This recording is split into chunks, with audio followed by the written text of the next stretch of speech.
이 가운데는 제가 누군지 잘 모르시는 분들이 대부분이실 텐데, 저는 신학생 시절, 그러니까 정확히 말씀을 드리면 1983년부터 그 다음에 1987년 말까지, 제가 대학원 마칠 때까지 이곳 열우물교회, 그때는 십정감리교회인데 그곳 와서 신학생 대학원까지 다 마치고 88년에 유학을 떠났어요. 그러니까 사실 뭣도 모르고 나이도 어리고 또 아는 것도 없고 훈련도 제대로 못 받았는데, 이곳에 와서 목사님 또 성도님들이 기도해 주시고 하나하나 가르쳐 주시고, 그렇게 해서 지금의 제가 있는 거예요. 그러니까 열우물교회는 어떻게 보면 제 신앙을 훈련시킨, 그리고 저를 성장시켜준 그런 고향과 같은 곳이다, 그런 생각이 듭니다. 아까 잠깐 쉬는 시간에 장로님 앞에 나오셨는데, 장로님이랑 같이 교회 학교에 했었거든요. 그랬는데 하여튼 제가 맨날 잘 못하니까 저한테 이렇게 하라고 저렇게 하라고 그러셨는데 이제 원로 장로님 되셨어요. 그런 교회입니다. 여러분, 모든 사람들이 성숙하지 않아요. 우리가 사람으로 성숙한 사람도 있지만 또 영적인 부분도 성장을 해야만 합니다. 아멘이신가요? 네, 그래서 저는 바라기는 건강한 교회는 어떤 교회냐면 다 큰 어른들만 있는 교회가 아니라 계속해서 성장하는 교회가 건강한 교회라고 생각을 합니다. 근데 이제 그렇게 성장을 하려면 어떻게 해야 되냐면 열심히 복음을 전하셔서 새 신자가 자꾸 들어와야 돼요. 그러니까는 기존의 신자들 말고 새 신자들이 자꾸 들어와서 그 신자들이 성장하는 모습이 여러분들에게 반면 교사가 됩니다. 그러면서 그들을 놓고 기도해주고 그들을 돌보고 섬기고 그러는 가운데 내 신앙도 성숙해져 가고 또 나도 영적으로 충만해져 가는 것을 경험하게 되는 것이니까, 성장을 멈춘 교회, 전도가 멈춘 교회는 건강하지 않아요. 바라고 기대하기는 열우물교회는 이 땅에서 복음의 사명을 잘 감당을 하고 하나님을 기쁘시게 하기 위해서 날마다 새 신자가 들어오고 또 영적으로 충만해지시는 그런 교회가 되기를 주님의 이름으로 부탁을 드립니다. 많은 사람들은 초대교회 그러면 굉장히 아이디얼하다, 이상적이다라고 생각하시는 분들이 계세요. 그거는 왜 그러냐면 사도행전 2장이나 4장을 읽어보시면 초대교회의 모습이 한 단면이 나오는데 모이기에 힘썼대요. 그리고 말씀 보는 일을 열심히 했고요. 그 다음에 자기들이 가지고 있는 것을 함께 나눠 썼다. 우리가 사도행전 2장과 4장에 있는 초대교회의 모습만 보면 굉장히 부럽죠. 우리도 좀 저렇게 하면 좋을 텐데 왜 우리는 그게 잘 안 되나 이런 생각할지 모르겠지만 초대교회가 다 그런 건 아니에요. 오히려 사도 바울의 서신이라든지 오늘 우리가 읽은 본문들을 읽다가 보면 초대교회는 우리가 생각했던 것보다 더 열악한 상황 가운데 있었습니다. 크게 두 가지로 살펴볼 수가 있는데, 하나는 핍박을 많이 받았어요. 로마 제국이 정치적인 소용돌이가 있게 되면 꼭 그 희생양을 찾았는데 그 희생양이 기독교였어요. 그래서 기독교인들이 로마 제국으로도 핍박을 많이 받았죠. 또 이미 기득권을 갖고 있었던 유대인들이 예수님과 예수님을 따르는 무리들을 쫓아다니면서 핍박을 했었어요. 그래서 초대교회는 외부적으로는 박해, 핍박, 고난 이런 것으로부터 자유로운 적이 한 번도 없었습니다. 외부는 그렇다 치고 내부는 괜찮았느냐? 그러지 않았어요. 성경을 자세히 읽다가 보면 내적인 문제도 많이 가지고 있었습니다. 초대교회는 아직 틀이 잡히질 않았죠. 또 성숙하지 못했어요. 또 지도자들이 여유가 많지 않았습니다. 그러다 보니까 기준이 모호해서 여러분 고린도 교회 보면 여러 파당으로 나뉘어 있었다, 이런 사실을 알고 계시죠? 그 다음에 사도 바울의 서신들을 읽다가 보면 사도 바울이 편지를 그냥 쓰는 이게 아니에요. 뭐든지 잘 돌아가고 건강하다면 잘 지내지, 좋은 소식 들려줘서 고마워, 이상 끝, 이렇게 하면 될 텐데 사도 바울이 편지를 이렇게 많이 쓴 것을 읽어보면 복음의 씨앗을 뿌렸던 그 교회들마다 시간이 지나면서 생각지도 못했던 이러저러한 많은 문제들을 내포하고 있으니까 그런 것에 대해서 사도 바울이 권면하기 위해서 편지를 쓰는 거예요. 오늘 우리가 읽은 야고보서도 이게 서신입니다. 편지예요. 그러니까 편지란 발신인도 있지만 이 편지를 받아서 읽는 사람들, 우리는 수신이라고 말하죠. 초대교회 기독교 공동체를 향해서 이 야고보서가 기록이 된 거예요. 그런데 오늘 내용은 좀 이상하지 않나요? 이렇게 시작하잖아요. 13절에 들어라, 너희 중에 말하기를 오늘이나 내일이나 우리가 어떤 도시에 가서 거기서 1년을 머물며 장사하여 이익을 보리라 하는 자들아, 이렇게 시작을 하고 있습니다. 여러분, 지금 금방 말씀드린 것처럼 편지를 받는 사람들이 초대 기독교 공동체의 멤버들이었을 거라고요. 기독교인이었을 거예요. 그런데 그들 가운데 특정하게 어떤 사람들을 콕 집어서 말하기를 당신들이 신앙생활하고 교회에 나와 있지만 당신들의 생각 속에는 오로지 하나밖에 없다는 거예요. 그러면서 뭐라고 설명하냐면 오늘이 되었건 내일이 되었건, 그러면 이 말은 뭐예요? 조만간이라는 뜻입니다. 이미 마음속에 결정을 한 거야.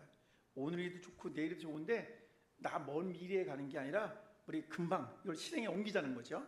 어떻게 하느냐? 어떤 도시로 가자. 이때 오늘이나 내일도 조만간이라는 뜻이 있지만 이때 어떤이란 말은 막연한 도시가 아니라 자기들이 생각하고 있는 도시입니다.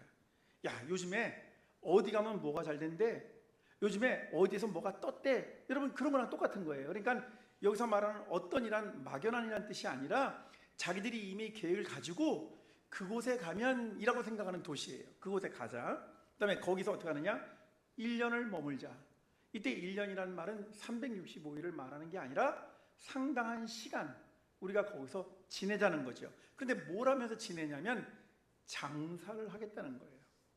장사를 하는 목적은 뭐냐? 그곳에 가서 상당한 시간을 우리가 할애해서 장사를 하면 분명히 우리가 커다란 이익을 얻게 될 것이다 라고 하는 확신을 가지고 있어요. 여러분, 우리가 모든 것이 다 미래형으로 쓰여져 있습니다. 미래형으로. 오늘이 되었건 내일이 되었건 미래형이죠. 어떤 도시로 가자라는 것도 아직 떠나지 않았으니까 갈 것이다 하니까 미래형입니다. 1년을 지내보자라고 하는 것도 1년이 될지 2년 될지 모르지만 상당한 시간을 지내자는 것이니까 미래형입니다. 그 다음에 장사를 하자, 장사하는 것도 미래형이에요. 그런데 문제는 뭐냐? 그렇게 하면 이렇게 될 거야 라고 하는 미래형이라는 것은 우리가 확신할 수 있는 게 없잖아요. 미래라는 게 우리 마음대로 조정이 된다면 사람 사는 것처럼 쉬운 게 어디 있을까요? 그죠? 우리 다 어렸을 적에는 여러분 다 자녀들 키워보시면 알잖아요. 한 놈 한 놈 보고 있으면 요것들이 다 복덩이야, 그죠? 이놈의 새끼는 대통령 됐으면 좋겠고, 이놈의 새끼는 그냥 재벌이 됐으면 좋겠고, 이놈의 새끼는 그냥 공부 잘해서 대학 교수 됐으면 좋겠고, 뭐 저쩌고 다 그런 기대를 다 부여해 주죠. 그래요? 안 그래요? 아니, 반응이 왜 이런 거지? 아까 2부 때는 안 그랬는데.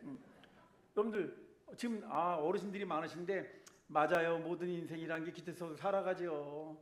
살다 보니까 그냥 기대로 끝나더라고요. 지금 그러시는 거예요? 아니, 그렇지만 맞아요. 대부분의 우리는 미래는 불확실하고 우리 손에 잡히는 게 아니니까 우리가 그랬으면 좋겠다라고 하는 희망사항이 맞는데, 오늘 여기 원문, 그리스어 원문에 보면 여기 장사하여 이익을 보리라는 이 단어가 뉘앙스가 좀 다르다는 거예요. 다른 거는 우리가 이렇게 해보자라는 미래 형태로 쓰여 있는데 여기 장사하여 이익을 보리라는 말 속에는 탐욕을 담아낸 단어를 사용하고 있어요. 다시 말하면 우리가 이런 장사를 하자, 요거 하면 잘 된다, 여러분 이런 겁니다. 거기에는 자기들의 확고한 신념이 있어요. 이거 하면 분명히 돼, 이거 하면 분명히 대박 날 거야, 와 같은 거라는 거죠. 다른 거는 미래형이지만 그 점에 대해서는 인간의 욕구와 욕망을 가득 담아낸 단어를 사용하고 있다는 거예요. 그게 문제죠. 우리가 읽을 때는 이게 뭐가 문제야? 사람들마다 다 이렇게 인생을 계획하고 살지 않아? 앞으로 어떤 직업을 갖자, 어떻게 시간이 지나면 잘 되지 않을까, 다 그렇게 살아가는데 그게 뭐가 문제입니까? 라고 저한테 반문하실지 모르지만 오늘 여기 사용된 그리스어 단어를 보면 장사하다라는 말 안에 뭔가 탐욕으로 들끓다, 무언가를 움켜쥐고 싶고 한몫을 잡기 위해서 뭔가를 도모하다라는 부정적 의미가 담겨져 있어요. 우리가 그렇게 하기만 하면, 우리가 계획한 대로만 된다면 그러면 커다란 이익을 보고 말 것이야 라는 확신까지 담아내고 있는 거예요. 그러니까 앞에 거는 미래 형태인데 이 뒷부분에 가서는 그렇게 해서 그것이 잘 되기만 하면 우리는 일확천금을 누리게 될 것이다 라고 생각하고 있다는 것이죠. 아니, 사업해서 돈 잘 버는 게 뭐가 문제예요? 이렇게 물으신다면 할 말이 없지요. 많은 사람들이 그렇게 생각합니다. 아니, 우리가 살아갈 때 어떤 사람은 권력도 필요하고, 어떤 사람들은 물질도 필요하고, 어떤 사람들은 명예도 필요하고, 다른 사람들로부터 존중받고 싶고, 그런 게 사람의 생리 아닙니까? 이거는 사람이 살아가기 위한 일종의 자연스러운 삶의 법칙이에요 라고 말하실 수 있습니다. 그런데 이런 자연스러운 삶의 법칙, 돈을 벌고 권력을 쟁취하고 명예를 얻고자 하는 것이 자연스러운 삶의 법칙인데, 여러분, 그런 자연스러운 삶의 법칙이 우리를 기쁘게 해주나요? 우리를 만족스럽게 해줍니까? 오히려 자연스러운 삶의 법칙이야 라고 항변하면서 그 배후에는 뭐가 있죠? 가진 사람이 가지지 못한 사람을 억누르고 있잖아요. 권력을 쥐인 사람이 권력이 없는 사람들을 억압하고 있잖아요. 명예를 쥐인 사람들이 그렇지 못한 사람을 우습게 생각을 하고 있잖아요. 그러니까 우리 엄연하게 솔직히 고백을 해야만 합니다. 믿음의 사람들은 이런 문제를 읽을 적에 이것은 자연스러운 삶의 법칙이야 라고 말하지 마시고, 오히려 이러한 방식으로 살아가면서 사람을 사람으로 인정하지 않고 자기가 가지고 있는 무엇인가, 자기가 쥐고 있는 그 무엇인가를 통해서 다른 사람들을 업신여기거나 다른 사람들을 무시하거나 다른 사람들을 억압하는 구조로 사용한다면 그것은 생명을 위협하는 일종의 폭력과 같은 거다라고 우리는 말할 수 있어야만 합니다. 이거는 제가 무슨 과역한 사람이어서 이렇게 표현하는 게 아니라 오늘날 우리 주변에서 일어나고 있는 갈등, 불안, 이런 모든 것들, 분쟁, 이런 것들이 다 어디서 등장한다고 생각하십니까? 서로가 더 많은 것을 움켜쥐려고 하는 것 때문에 그런 거잖아요. 우크라이나와 러시아는 왜 싸우고 있는 것일까요? 자존심 싸움입니까? 이란과 미국은 왜 싸우는 것일까요?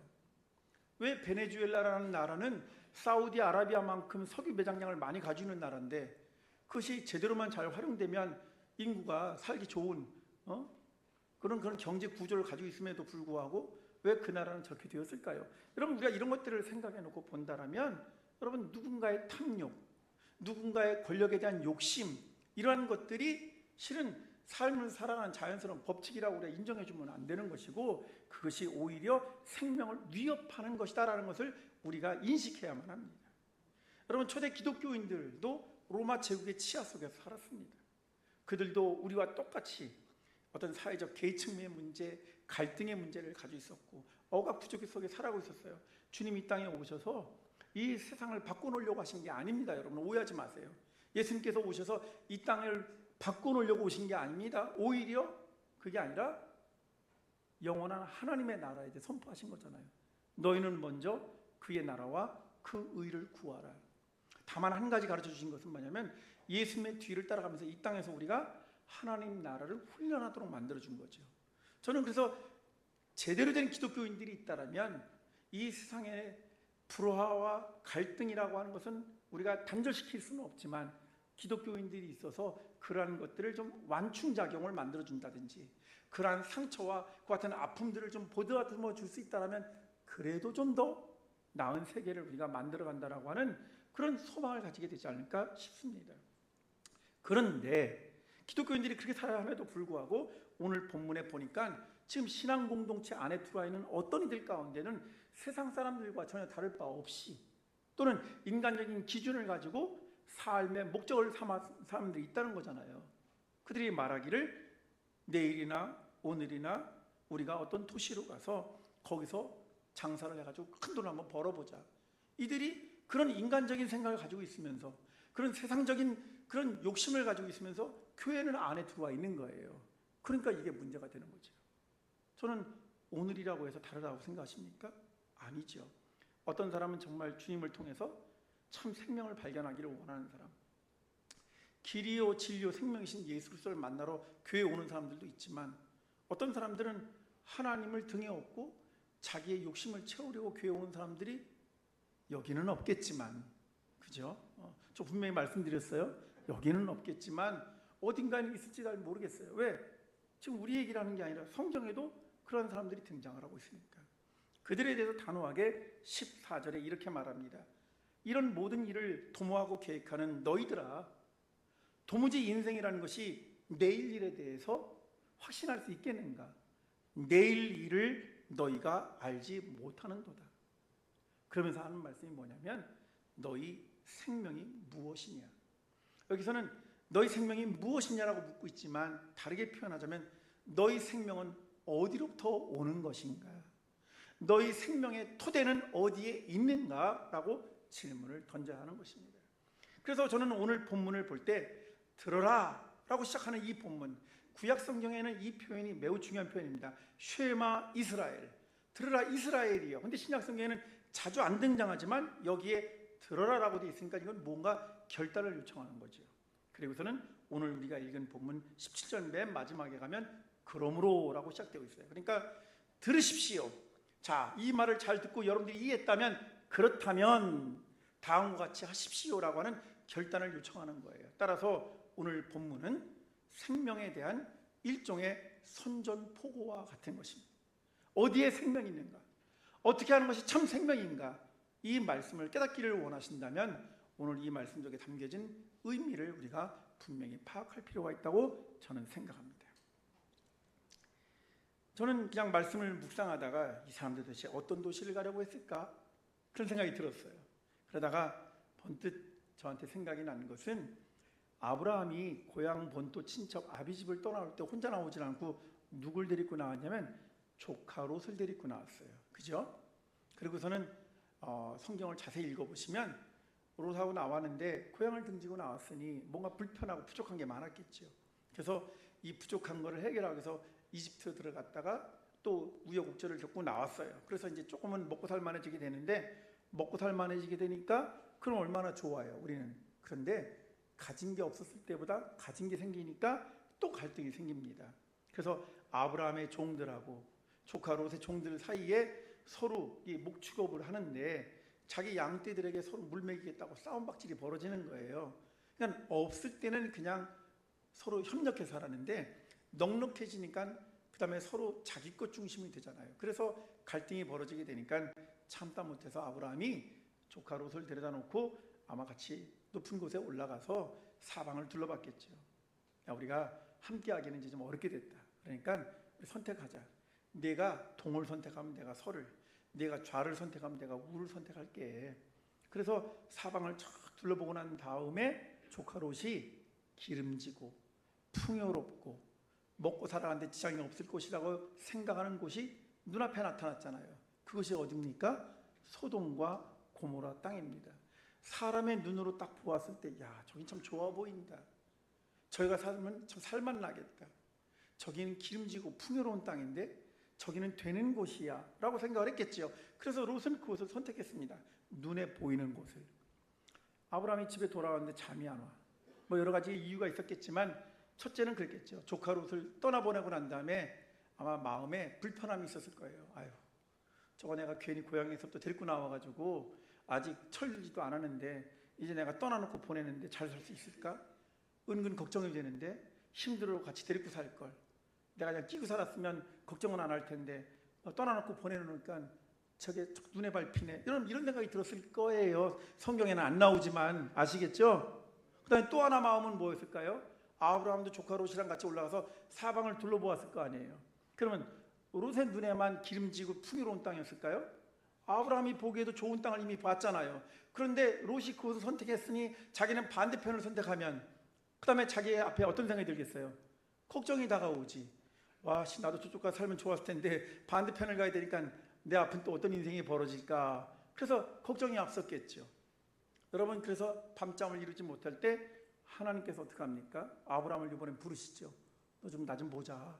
그래서 어쩌면 아브라함이 조카 롯을 불러다 그랬던 것처럼 이번에는 하나님이 아브라함을 불러다가 높은 곳에 데려다 놓고 이번에는 이렇게 말씀하시죠. 동서남북을 바라보라. 내가 어디로 가든지 내가 너와 함께 할 것이다. 아멘이세요? 지금 제가 말하는데 아직 이해 못하신 분이 세 분이 계셔서 걱정이 되는데 사람은 이것이냐 저것이냐를 가지고 싸워요. 이거 아니면 저것. 그리고 자기 고집을 안 내려놓으려고 그래. 마치 내가 내 고집을 내려놓으면 저 사람한테 내가 손해본 것 같고 진 것 같이 생각한다는 거죠. 야, 너만 생각 있어? 나도 생각이 있어. 그러니까 이것이냐 저것이냐 가지고 싸우지요. 근데 여러분 성경을 잘 읽어보세요. 하나님은 뭐라고 말합니까? 특정한 곳이 기름진 곳이 아니야. 특정한 곳이 풍요로운 곳이 아니라고요. 어떤 곳이 기름지고 풍요로운 곳입니까? 하나님이 계신 곳. 아멘이시죠?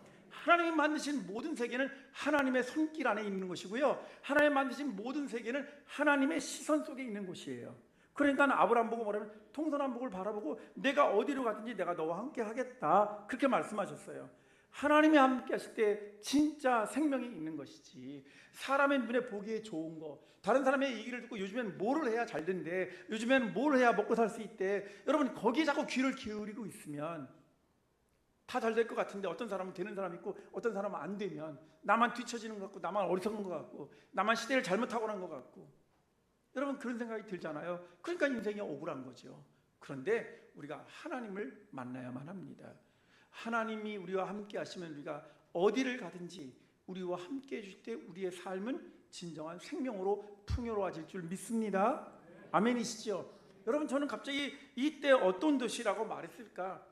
아마 분명히 이들은 생각했을 거예요. 소문난 도시, 어디 가면 잘 된다더라, 거기 가서 투자하면 그것은 분명히 뭔가 성과를 얻을 것이다, 그러니까 거기 가면 우리 실패하지 않아, 우리 그거 하면 잘할 수 있어 라고 이미 이들은 계획을 하고 있는 거예요.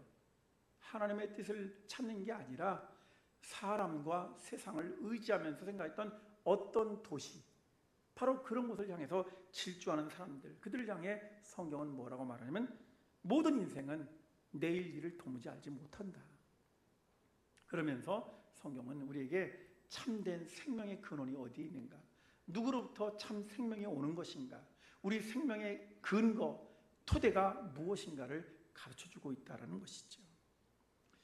그런데 많은 사람들이 또 하나, 이제 여기 15절 16절을 읽어보시면 우리말 번역이 조금 좀 애매한데요, 우리말은 이렇게 되어 있어요. 너희가 도리어 말하기를 주의 뜻이면 우리가 살기도 하고 이것이나 저것을 하리라 할 것이거늘 이제도 너희가 허탄한 자랑을 하니 그러한 자랑은 다 악한 것이라. 우리말로 이렇게 번역되는데 원래 뜻은 이런 겁니다. 너희들이 입만 열면 하나님이 원하시면, 하나님이 살아계시면, 하나님이 뜻하시면 우리는 살 수 있습니다. 그리고 우리는 하나님이 원하시면 이것도 하고 저것도 할 수 있습니다. 말은 그렇게 해놓고 그런데 지금도 너희는 여전히 허탄한 자랑을 하고 있다. 말로는 하나님 하면서도 허탄한 자랑은 뭐냐? 아까 인간적이고 세상적인 기준, 이렇게 하는 게 인간적으로 성공한 거야, 이렇게 하는 게 세상적으로 잘 되는 거라고 라는 그것만 자랑하고 있다는 거예요. 여러분 이게 오늘 교인들의 모습이 이런 모습이라면 정말 참혹한 거죠. 교회 와서 맨날 주님의 이름을 불러, 맨날 성경 봐, 맨날 찬양하고 맨날 기도해. 그런데 우리의 속은 뭐냐? 진심으로 우리가 신뢰하는 건 뭐냐면 자꾸 사람을 의지하려고 해. 자꾸 세상에 기웃기웃거려. 여러분 이걸 우리는 뭐라고 하냐면 양다리를 걸친다는 것이죠. 양다리를 걸치기 시작하면 두 마음이 우리 안에서 날마다 요동칩니다. 그러니까 마음에 평화가 없지요. 저는 오늘 말씀을 통해서 세 가지를 사랑하는 성도들과 함께 같이 묵상하기를 원합니다. 첫 번째는 이 두 마음을 가진 게 우리 인간이라는 사실을 분명히 기억하십시다. 내 힘으로 이 두 마음을 해결할 수 있는 방법이 없어요. 저도 목사예요. 저도 교수예요. 그런데 저도요, 얼마나 때때로는요 인간적인지 몰라요. 저도 얼마나 세속적인지 몰라요. 사단이 마음만 먹으면요 저를 설그면 찾아와서 저한테 쏘곤닥 거리면요 저도요 제 마음을 홀라당 빼앗겨요. 안 그런 것 같죠? 여러분 사단이 우리한테 신방원 되니까, 신방이라는 단어를 써서 놀라셨어요? 여러분 사단은요 우리한테 기회 주지도 않아요. 방문한다고 예고도 안 해요. 여러분들 만약에 목사님이 예고도 없이 찾아오면 좋아요, 안 좋아요? 제가 그럴 줄 알았어. 요즘에는 신방한다고 그러면 목사님 이러시면 안 되죠, 미리 말씀이라도 해주시지, 이러잖아요 요즘 교인들은. 그죠? 그런데 사단은 그런 거 없이 온다니까. 요즘엔 목사님들은 다 절차를 밟아야 돼. 우리 언제 시간 되시겠어요? 제가 이때 잠깐 시간을 내주시면, 혹시 집에서 만나는 게 불편하시면 바깥에서 카페라도 가서 만나서 뭐 이렇게 해야만 되잖아요, 그죠? 그런데 목사님이 오시는 거는 여러분들 위해서 복 주시기 위해서 오시는 거 아닌가요? 아무튼 그렇다 치고 제가 거기다가 시간을 뺏을 이유는 없어요. 중요한 건 뭐냐, 여러분, 우리가 하나님을 만날 때는 자꾸 시간을 정하려고 그래. 주일날, 예배 시간, 또 내 마음이 우울할 때, 하여튼 자기가 기준이 돼서 자기가 필요할 때는 자기가 하나님에 대해서 찾아. 그런데 문제는 뭐냐, 아무 때나 주님이 나한테 오시는 것에 대해서는 불편해. 지금 제가 준비가 덜 됐는데요. 오늘 아직 주일이 아닌 것 같은데, 여러분 이러시면 안 된다는 거예요. 그런데 사단은 어떻게 하는 줄 아십니까?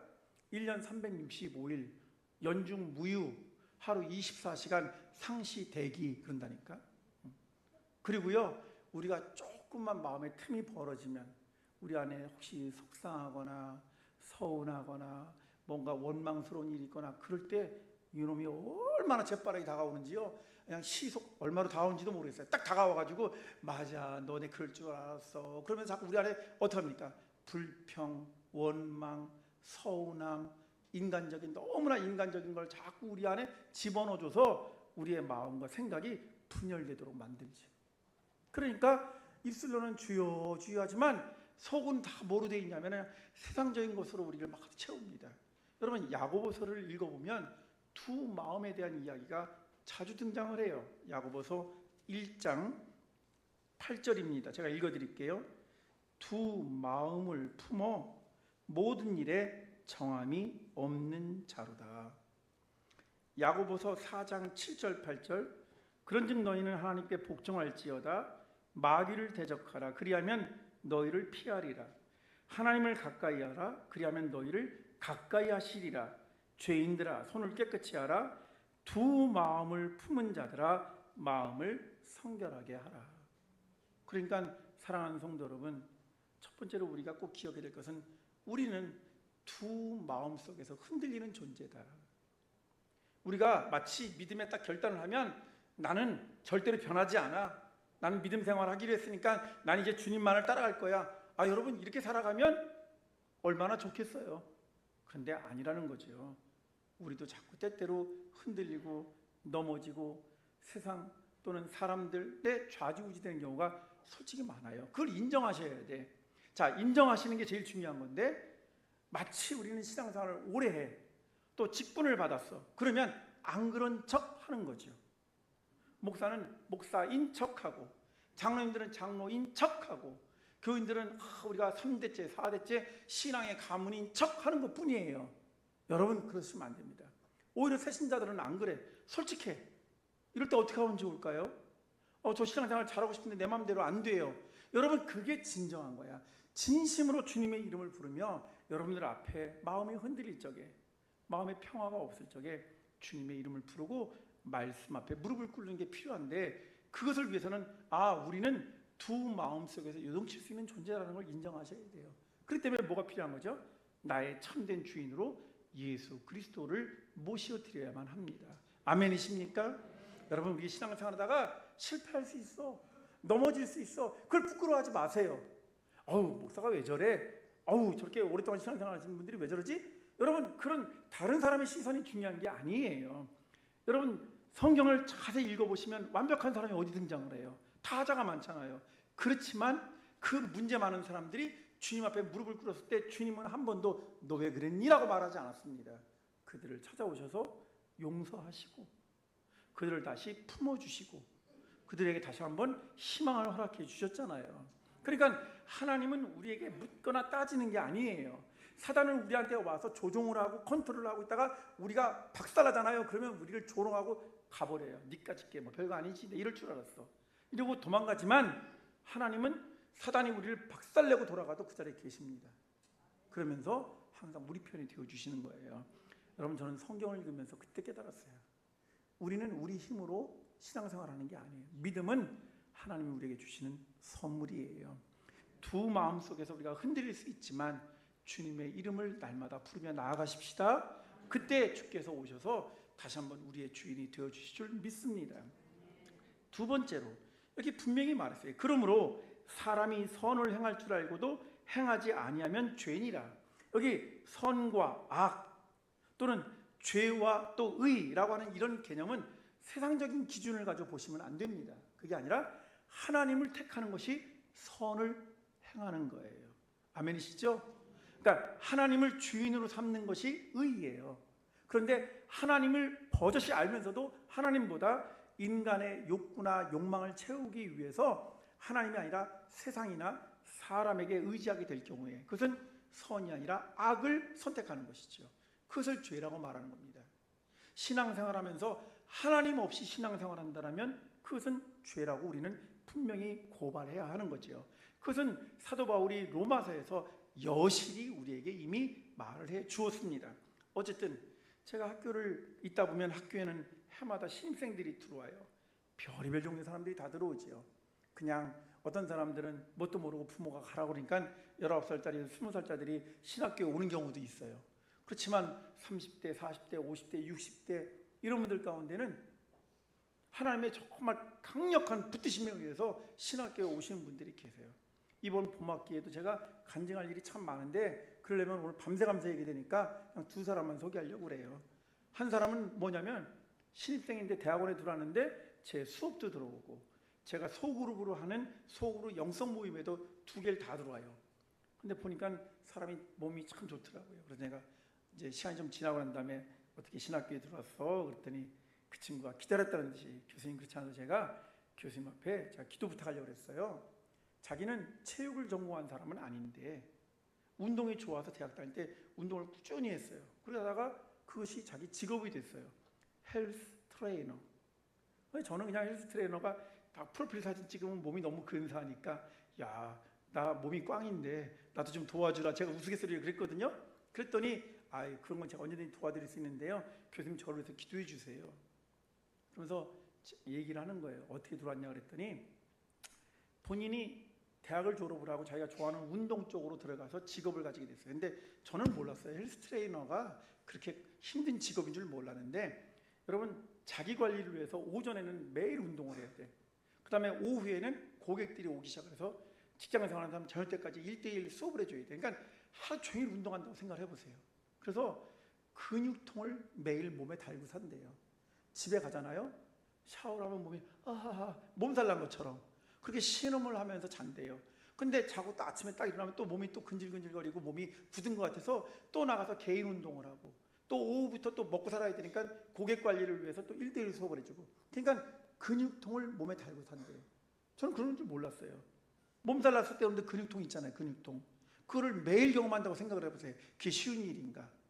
제가 그랬죠. 야, 먹고 사는 건 다 힘든 거구나.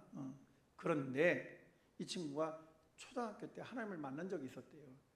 그래서 하나님, 제가 나중에 커서 주님의 종이 되겠습니다. 그렇게 소원했는데 자기가 이번 봄학기 되기 전에 어느 날 그 운동을 하고 이제 고객이 오기를 기다리고 있는데 갑자기 뭐가 탁 자기한테 떠올랐냐면 너 네 몸뚱아리를 위해서는 근육통을 달고 살면서도 나를 위해서 영적 진통을 하도 겪지 않고 사는구나.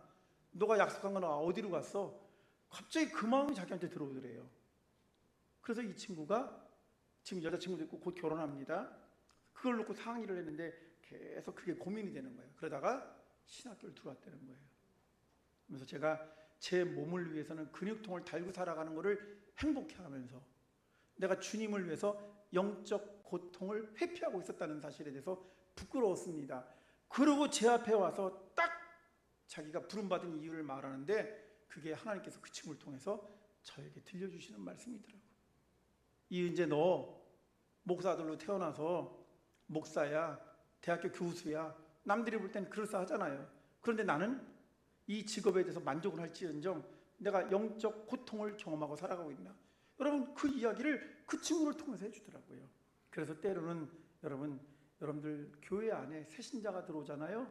영적으로 미숙하다 하더라도 그들이 보여주는 모습이 여러분들에게 반면교사가 돼. 그래서 건강한 교회는요, 새신자가 자꾸 들어와서 그 한 사람을 돌보는 가운데 교회가 화목해지고 기쁨이 있고 영적으로 성장하는 것들을 함께 공유하고 나눌 수 있는 교회가 건강한 교회입니다. 열우물교회가 그런 교회가 되기를 주님의 이름으로 축복합니다. 또 한 분이 있어요.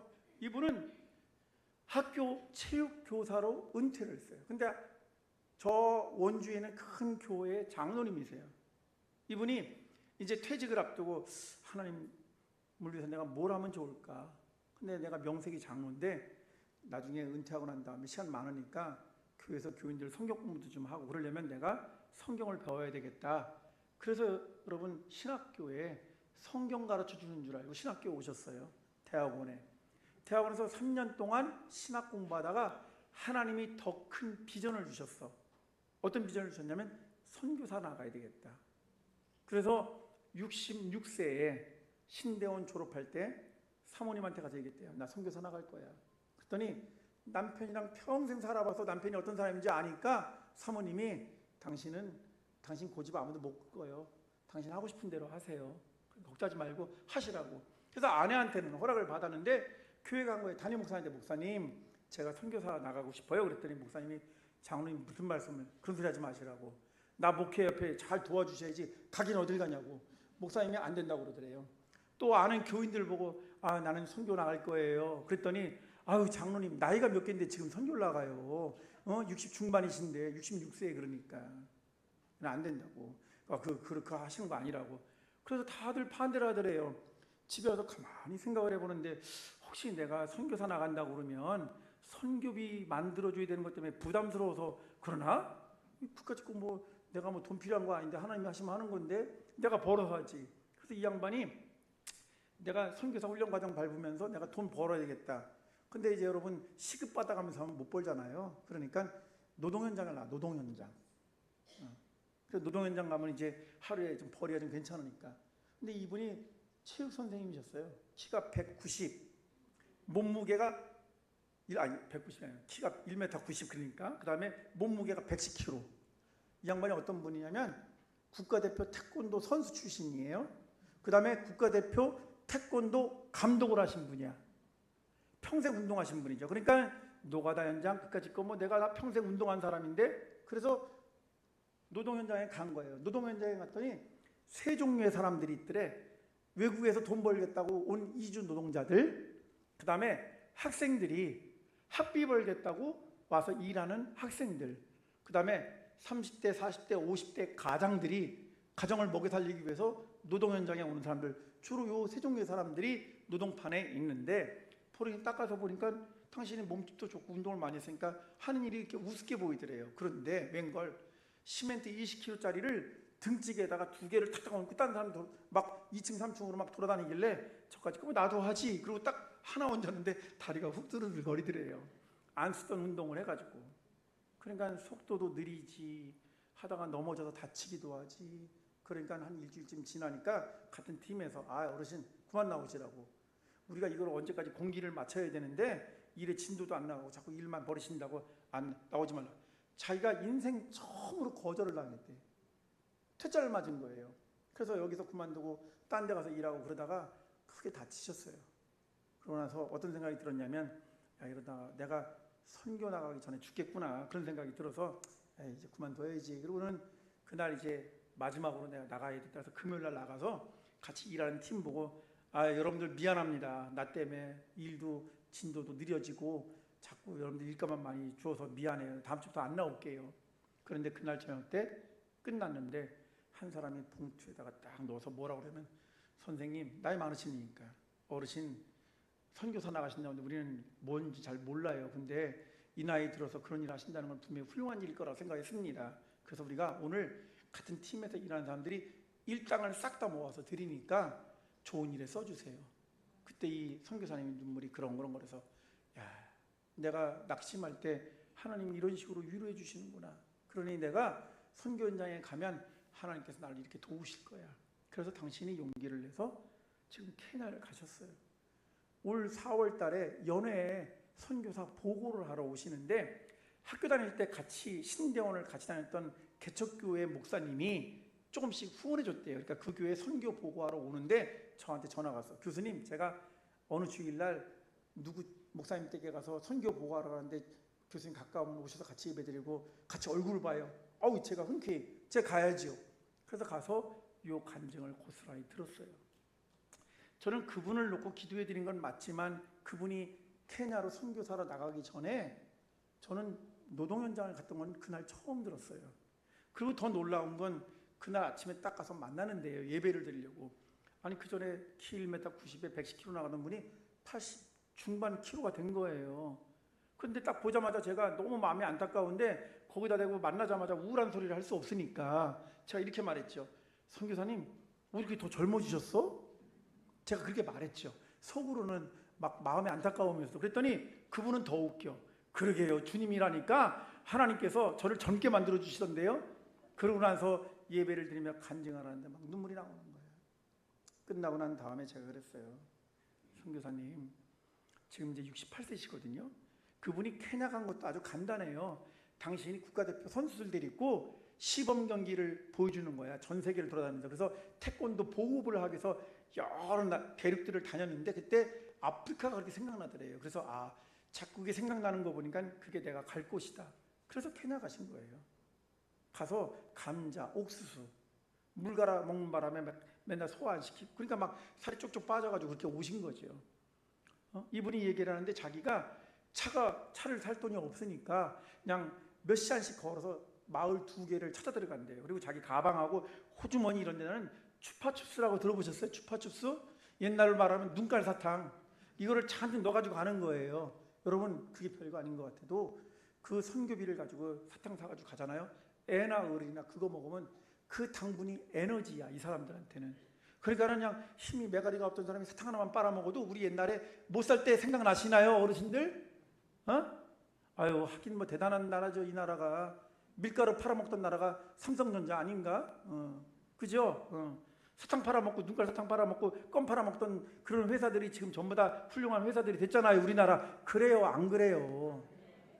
그러니까 지금도 아프리카는 그게 먹잘 게 없고 에너지가 없는 거야. 근데 초콜릿 같은 경우는 다 녹아내리니까 안 되고 눈깔 사탕 가지고 와서 딱 주잖아요. 애나 어리나 그걸 받아 먹으면 그거 빨기만 해도 그냥 눈이 번쩍번쩍 뜨인다는 거예요. 그러니까 그 사람들 그걸 반기니까 당신도 어떤 데는 당분이 부족해도 이거는 전도용으로 써야 돼. 선교용으로 써야 돼. 자기는 한 번도 그거 사탕 먹어본 적이 없다고 그러시더라고요. 그런데 어쨌든 그렇게 오신 분이에요. 제가 이제 68세가 됐길래 제가 그랬죠. 장로님 2년만 더 해요. 2년만. 70까지만 하시고 이제 들어오셔. 내가 그랬다고요. 굉장히 인간적으로 생각한 거죠, 제가. 그랬더니 장로님이 저를 보고 그러시더라고. 교수님, 동물의 왕국 안 보세요? 그래서 동물의 왕국이 왜요? 그랬더니 동물의 왕국에 보면 코끼리가 죽을 때쯤 되면 자기가 어디 가서 죽을지를 알아서 거기 찾아가서 죽는다네. 그러면서 하나님이 저를 60 넘어서 보냈는데 나는 그곳이 내가 있어야 될 곳이라고 생각합니다. 그러니까 내가 할 수 있는 데까지 최선을 다할 거고요. 누가 날 끄집어내기 전까지는 저기는 거기서 버텨보려고요. 그분이 하는 일 가운데 하나가 뭐냐면 마을마다 물이 부족해요. 그래서 물탱크를 일주일에 한 번씩 보내주는 거예요. 그게 없으면 말입니다. 사람들이 몇 킬로를 가서 그 오염된 물을 길러와서 먹는 거예요. 그러니까 병에 걸 수밖에 없는데 너무 감사한 건 이분이 기도를 했대요. 하나님, 내가 딴 건 모르지만 나를 위해서 기도해 주시는 후원자들이 끊어지지 않게 해주십시오. 그래서 물차가 한 주도 빠짐없게 해주십시오. 지난 2년 동안 물차가 한 번도 오차 없이 그 마을에 들어가서 물을 공급했다고 그러더라고요. 여러분, 저는 이런 생각이 들어요. 다른 사람 신경 쓰지 마세요. 다 필요해서 하는 거니까 제 얘기만 들으시면 되잖아. 그죠? 전화 받으실 분은 받고 제 얘기 들으실 분은 듣고 그러시면 되지. 왜 여러분들은 그러시냐고. 제가 학교에서 교수 생활하다 보면요, 별의별 학생들이 다 있어요. 뒤에서 컴퓨터 켜놓고 게임하는 사람도 있고, 어떤 사람들은 영화 보는 사람들도 있고, 다른 사람들이 막 그래, 교수님 제 공부 안 해요. 신경 쓰지 말고 너나 공부하라고 제가 그렇게 얘기를 하죠. 신경 쓰지 마세요. 괜찮아요. 여러분 있잖아요. 하나님 앞에 부름받은 사람들은 자기가 부름받은 것에 대해서 전적으로 순종을 하는 거예요. 저는 그 선교사님을 통해서 제가 깨닫게 되었죠. 여러분, 왜 우리가 양다리 걸칩니까? 선을 행할 줄 알고도 하지 않으면 죄라고 말했잖아요. 하나님이 우리에게 가르쳐 주신 것, 우리를 불러주신 것이 무엇인지 안다면 그것에 전심전력을 할 때 분명한 목표가 우리에게 선물로 주어질 줄로 믿습니다. 그래서 두 번째 중요한 것은, 여러분, 선을 행하다는 것은 우리의 의지로 무엇인가 좋은 일을 한다는 뜻이 아니라 하나님을 택하는 거예요. 하나님의 뜻이 무엇인지, 우리를 불러주신 하나님의 뜻 앞에 우리가 순종하는 것, 그걸 저는 믿음이라고 말씀드리고 싶습니다. 첫 번째는 두 마음을 품을 수 있는 것이 인간이다. 그러나 인간에게는 하나님이 주신 선물이 있으니 그 하나님이 주신 선물을 기대하라. 이게 두 번째입니다. 세 번째 뭐냐? 영적 분별력을 가져야만 합니다. 여러분, 우리는 안 보고 싶어도 불가피하게 봐요. 안 듣고 싶어도 듣는 것이 우리 현실이야. 우리가 다 살아가다 보면 뭐 온갖 정보들이 막 쏟아지죠. 그러면 어떻게 됩니까? 안 그러려고 하다가도 우리 마음이 흔들려요? 안 흔들려요? 제가 말씀드렸잖아. 목사도 사단이 신방을 와요? 안 와요? 이제 온다는 거 이제 아셨어요? 여태까지 몰랐죠? 우리 목사님처럼, 우리 장로님처럼 저런 분들은 사단이 들어갈 틈이 없을 거야. 천만의 말씀. 제가 이 얘기했다고 어디서 말씀하지 마세요. 목사님들이 기분 나빠하실지 모르잖아. 그런데 분명한 건 제 사례만 놓고 본다면 저도 때때로 사단이 틈바구니를 비집고 와서 불평, 원망, 시기, 질투 이런 것들을 마구 저를 갖다가 요동치게 해요. 그리고 실제로 넘어지기도 해. 막 시기하고 질투하고 남 잘 되는 거 보면 저 사람 운이 좋아서 그랬을 뿐이야 뭐 이런. 제가 이러고 나면은요 나중에 그 순간이 그러고 난 다음에 사단이 너 별거 아니지 이러면요 제가 얼마나 얼굴이 화끈거리는지 몰라요. 여러분 모두가 다 우리 힘으로는 악한 권세와 싸워서 이길 수가 없어요. 그렇기 때문에 우리는 끊임없이 영적 분별력을 가져야만 합니다. 그러므로 사람이 선을 행할 줄 알고도라는 말은 선에 대한 기준을 가지라는 거죠. 하나님이 생명의 근원이라는 기준을 가져야 돼요. 그런데 이것을 흩뜨려 놓는 것이 뭐냐? 세상이고 사람들이에요. 믿음이 없는 사람들은 인간적인 방식으로 문제를 풀려고 합니다. 여러분 전도서에 보면 하나님은 사람을 정직하게 지으셨으나 사람이 많은 꾀를 내었다라고 전도서에 기록해 있어요. 아멘이십니까? 여러분 시편 1편 1절에 뭐라고 말했어요? 복 있는 사람은 악인의 꾀라고 말했지요. 이 꾀가 별거 아닌 것 같지만 거기에 놀아나기 시작하면 그러면 어떻게 됩니까? 하나님부터 멀어지게 되는 거잖아요. 그러면 악인은 복을 받지 못한다는 거죠. 오직 주야로 여호와의 율법을 묵상하는 자, 그게 바로 선인이고 그들이 바로 복 있는 자라고 시편 1편 1절에서 이야기해주고 있단 말입니다. 자, 그러니 우리 영적 분별력을 가져야 돼요. 영적 분별력을 갖기 위해서 다음 같은 것을 꼭 기억하십시다. 여러분 요 주변에 나가시다 보면 카페가 있는데요. 커피 파는데 근데 초록 색깔 긴 머리를 늘어뜨리는 여자가 있는 카페가 있어요. 혹시 어떤 카페인지 아시나요? 어떻게 아세요? 스타벅스 뭘 어떻게 하셨어? 그렇죠? 스타벅스에 가면 이렇게 그 로고가 이렇게 긴 머리를 늘어뜨리는데 초록 색깔 이렇게 머리를 늘어뜨리는 그 로고가 나오죠. 거기 나오는 그 로고에 나오는 사람은 그리스 신화에 나오는 세이렌이라는 여신이에요. 세이렌. 이 세이렌이라는 말에서 영어에 사이렌이라는 게 나온 거예요. 경고하다라는 말이죠. 그죠? 그런데 그리스 신화에 보면 이 여신은 아주 못됐어. 고약해. 어떻게 하냐면 바다를 관장하는데요. 배가 이렇게 지나갈 때 아주 묘한 소리를 내서 사람들을 혼을 빼앗아 버립니다. 그래가지고는 그 사람들이 길을 잃어버려. 항로를 잃어버리고 아무 데나 가서 그냥 부딪혀가지고 다 박살나고 사람들을 죽게 만드는 거예요. 그런데 그 그리스 신화에 보면 두 종류의 사람이 살아남아요. 한 사람은 누구냐면 오디세우스라는 사람이에요. 오디세우스는 전쟁터에 나갔어요. 그리고는 전쟁에 오랫동안 길어져서 고향으로 못 돌아가다가 전쟁이 끝나고 이제 다시 고향으로 돌아갑니다. 사랑하는 가족들, 아내를 보기 위해서 바다를 항해해서 건너가야 되는데 무슨 소문을 들었죠? 저 바다에 세이렌이라는 여신이 있다. 아주 고약한 여신. 내가 저한테 현혹당하면 집에 못 돌아간다는 걸 알 수 있죠. 그래서 오디세우스는 어떻게 하는 줄 아십니까? 밀랍으로 귀마개를 만들었어요. 그래서 귀를 막았어. 그리고 눈을 칠끔 감고 그러고 난 다음에 그것도 불안하니까 어떻게 하면 자기 몸을 선원들한테 배 돛대에다가 자기 꽁꽁 묶어놓으라고 그랬어요. 소리에 현혹당하지 않기 위해서. 여러분 그렇게 해서 무사히 바다를 건너갔어요. 잘 들으세요. 우리가 믿음이 강할 때 믿음이 강하다기보다 어떤 우리가 또 믿음 안에서 우리가 온전한 신앙생활을 잘하고 있을 때는 작은 시험을 우리가 이겨낼 수 있죠. 그런데 여러분 우리들도 믿음이 연약할 때도 있고 시험에 빠지기 들기 쉬울 때 있어요. 그럴 때는 어떻게 됩니까? 제일 좋은 거는 안 보고 안 듣는 거예요. 무슨 말인지 아시겠어요? 그러니까 우리 눈앞에 보이는 것을 보지 않을 수 있는 용기를 가지시라고. 많은 사람들이 이것이 좋다 저것이 좋다, 이렇게 해야 오래 산다, 이거 먹으면 잘 된다, 여기다 투자하면 돈 번다, 이런 얘기들이 아무리 좋은 정보가 많이 들어와도 그게 하나님 기뻐하시는 게 아니라면 그 귀를 막고 안 들으실 수 있는 거, 그 용기도 저는 감히 말씀드립니다. 그 용기도 믿음이에요. 그러니까 무조건 눈에 보인다고 다 보고 듣는다고 다 듣고 하지 마시라고. 첫 번째 제일 중요한 거는 뭐냐면, 때로는 보지 말아야 될 게 있으면 보지 않는 거예요. 때로는 듣지 말아야 될 게 있으면 안 듣는 거 중요해요. 여러분, 오디세우스는 어떻게 살아남았느냐? 귀 막고 눈 감고 자기 몸을 돛대다가 꽁꽁 묶었어. 그렇게 해서 믿음으로, 아니 이 세이렌의 소리에 형당하지 않고 바다를 무사히 잘 건너서 집으로 돌아갈 수 있었어요. 또 한 종류의 사람이 있습니다. 오르페우스라는 사람이에요. 오르페우스는 어떤 사람이냐면 악기를 만드는 그 장인이라고 되어 있어요.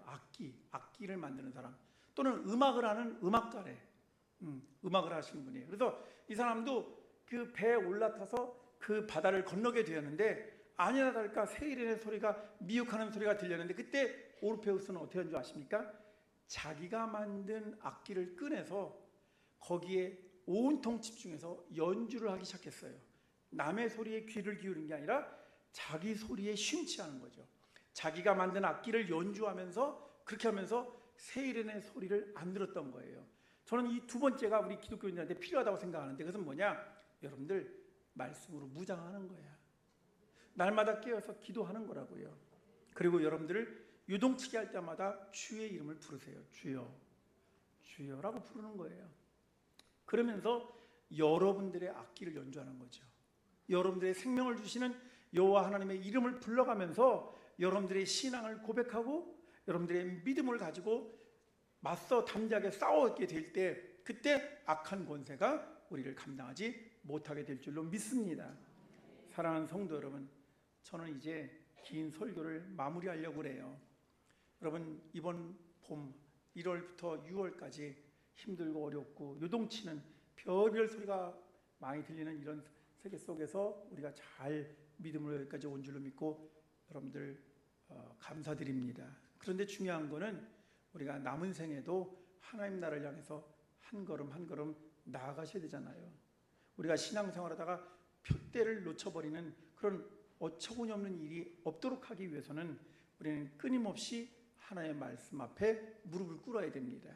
주님과 교제하는 이런 영적인 싸움을 우리가 하는 일을 절대로 소홀해서는 안 됩니다. 그래서 기도하시고 말씀 보시고, 내 힘으로 감당이 안 될 때 주님의 도우심을 구하며, 주여 나를 불쌍히 여겨 주시옵소서, 주여 나에게 긍휼을 베풀어 주시옵소서, 그렇게 고백하며 주님 앞에 여러분 자신들을 내려놓으면 하나님께서 우리 편이 되어주시고 우리를 위해서 대신 싸워주실 줄 믿습니다. 이번 2026년도 하반기도 이렇게 주의 은혜 가운데서 믿음의 길, 승리의 길을 온전히 걸어가시는 열우물교회 온 성도들이 다 되시기를 주님의 이름으로 간절히 부탁을 드립니다.